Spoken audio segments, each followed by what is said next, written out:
आप सुन रहे हैं एजी एंटरटेनमेंट की धमाकेदार प्रस्तुति।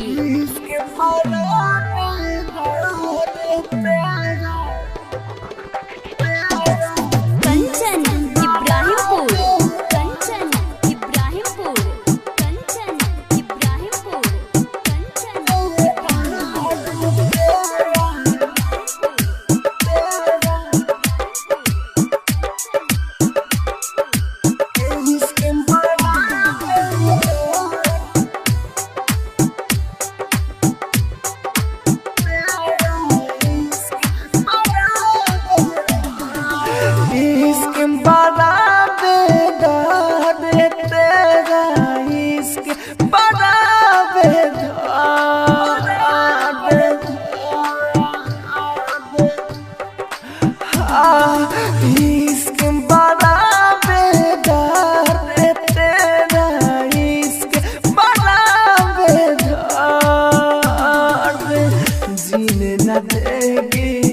लगता है मुझे को जीने न देगी, लगता है मुझे को करती है हर कातर मितावा इश्क तेरा बेदार, इश्क बड़ा बेदार तेरा, इश्क बड़ा बेदार। Mix by AG recording studio.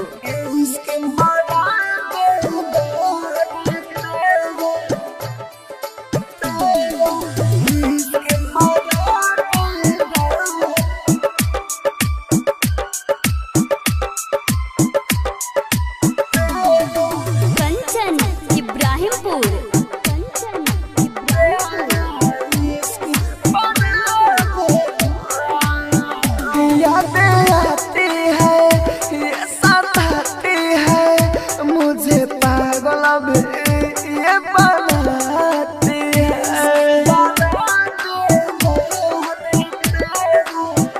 यादें आती है मुझे सताती है ये पागल रोज मुझे बनाती है। तेरे बिना जगे सुना लगता, तेरे बिना जगे सुना लगता, दिन रात मुझे तड़पाती मितावा इश्क बड़ा बेदार, इश्क बड़ा बेदार तेरा, इश्क बड़ा बेदार। आप सुन रहे हैं एजी एंटरटेनमेंट की धमाकेदार प्रस्तुति।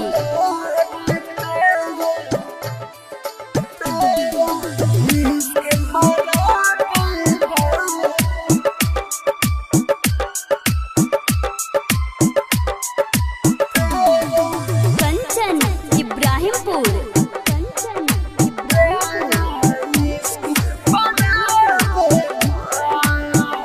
छोड़ के मुझको जब तुम जाओगी फिर कभी ना मुझको पाओगे,